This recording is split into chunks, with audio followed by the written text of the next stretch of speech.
Hello, I'm TU60 and welcome back to this video. Today I want to talk about the next update coming out for Minecraft on the consoles. It's coming out literally tomorrow now, about 12 hours from when this video goes live, and I wanted to talk about this update because it actually contains quite a few new features which a lot of people aren't too sure about, aren't too familiar with, and I wanted to talk about all of them in a video format that you might be familiar with because I wanted to talk about ways you can prepare for this next update. This is something I've done for lots of past updates, and although this update is slightly smaller than the previous updates, it is still one you can prepare for, which is why in today's video I'm going to be teaching you how to prepare for Title Update 60 and how you can do that to make your tomorrow and your update experience just that little bit more pleasurable when the update is finally out. So like this video if you do like it because it helps out the channel, and listener, you do like these sort of update preparation videos. I think they're a lot of fun to make, and I think they're also pretty useful for those of you who are just so excited about the update and want to get started before it comes out, either a few hours before or even right now. You want to just go and start preparing for the big new things that you can start doing tomorrow. So let's get straight into it, shall we? And let's start the very first thing. The biggest way you can prepare, or one of the biggest ways, is to get yourself some stone slabs and some sticks. The reason you want both of these things, if you can't work it out, is so you can make some armor stands, which I have a huge one of over there, by the way. But yeah, you want to make yourself some armor stands, which are found in the crafting table just over here. And as you can see, armor stands are really useful because right now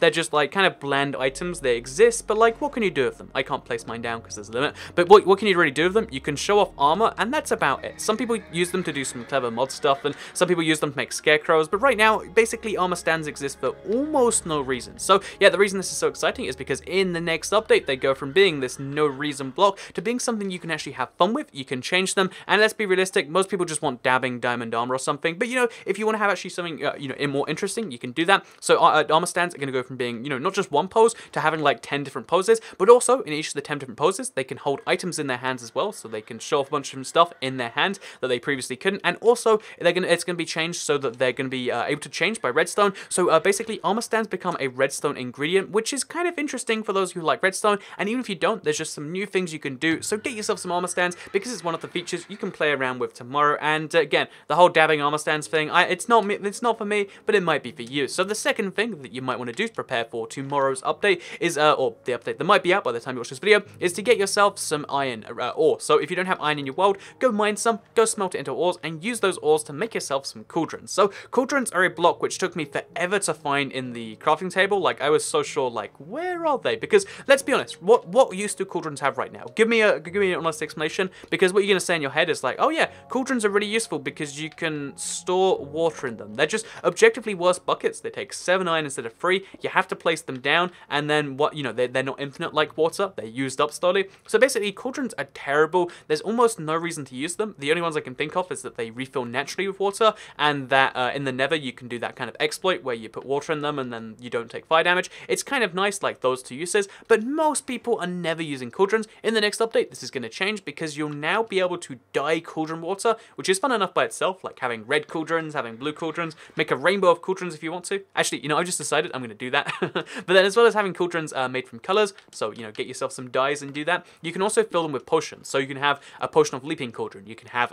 you can fill potions in cauldrons, and I thought this was such a great feature when I first found it in the Bedrock version, and the fact that it's coming to the console version is pretty darn exciting by itself. By the way, you'll notice that's the common trend here, such as the next one here, which is that the wither is going to get a lot harder in this next update, so get yourself some good high tier survival, I guess weapons and I guess armor, stuff like that. Get yourself a high tier stuff because you want to be able to fight. So if like me, you wear just some regular armor, I wear iron and an elytra, you might want to change that in so that you have some protection armor, especially if you're going to be fighting the wither on any frequent basis. Why do I say that? Because the wither is going to get a lot harder, and if you're not sure about how often you fight him, or you're going to fight him all of a sudden, just bear in mind the wither is getting again, the game as a general is getting harder because not only is the wither going to be there, but also there's going to be brand new types of mob jockeys. There's going to be horse jockeys, there's going to be cow jockeys, there's going to be zombie jockeys, there's going to be so many new types of baby zombies riding animals. So just basically, the game gets a bit harder tomorrow. Be prepared for it. Bring some golden apples, bring some golden carrots, bring some good stuff, and you'll do pretty well. So yeah, that is the next way you can prepare for this next update. The final little,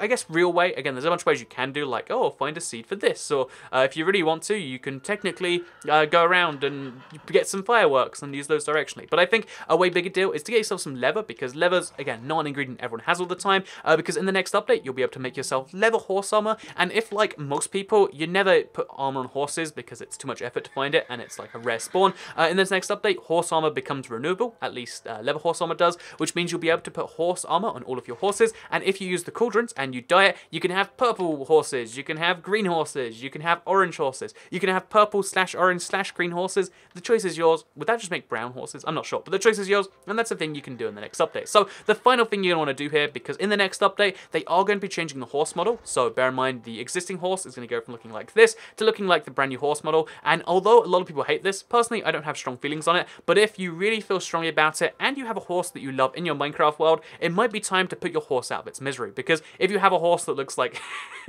the horse has heard that and has just decided to glitch out.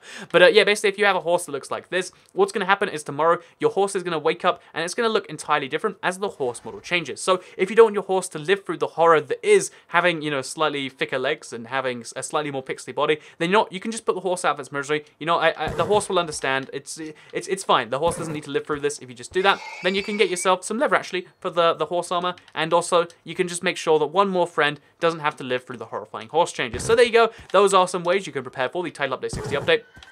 I'll quickly add it on the end here because I haven't really mentioned it too much. This update does seem to be mostly based on Bedrock because from now on, the console version is following brand new Minecraft, you know, I guess yeah, Bedrock Edition / Pocket Edition features, because that's where most of the development's going down. You might think that's not a good thing, but it's actually a good sign for the future because basically that's where Microsoft is putting all their resources. So you want them to follow the game that's getting, you know, 4 updates a year versus the game that's getting 1 update a year. So again, it sounds weird on the surface, but that's why we're seeing all of these features right here. All of features which used to be exclusive to the Bedrock Edition, and honestly, I've mentioned most of these, right? You can watch my previous videos. They're all pretty darn good exclusives, and they're all coming to the console, and again, I think that's a generally good thing. It's kind of sad that there aren't necessarily, you know, there isn't room to make new console exclusives, because that's not a goal they have, and it hurts that there's no, like, proper new features, like there's no 1.3 or 1.4 or Ocean Aquatic to port yet, but basically, right now, this is coming out, because this is every feature they can port over from the Bedrock Edition, and honestly, it's actually kind of a little exciting update. It's only a medium-sized update, it's not a big update, but it's still one that is worth checking out, and that's why tomorrow I'll be playing it a whole bunch. I'm genuinely really excited, and I'm also super excited because one of the things that you can do in this update is find the ice villages, so I will be finding an ice village seed. So if you want to prepare for the update, one of the best ways is with a subscription with notifications turned on to the IVX Toycat YouTube channel. There we go, plug for Toycat right there. So one thing I want to mention is if you want to immortalize your old horse forever, seriously, and not just kill your existing horses, you can make big models of them. I have a horse lot over here, as you can see, it's pure beauty, and I have a zombie horse here using the old model. These are now like legacy old things, and yeah, maybe if you want to use your last few hours before the update, you can make a real wildlife version of the existing horses, because guess what, they're all going away,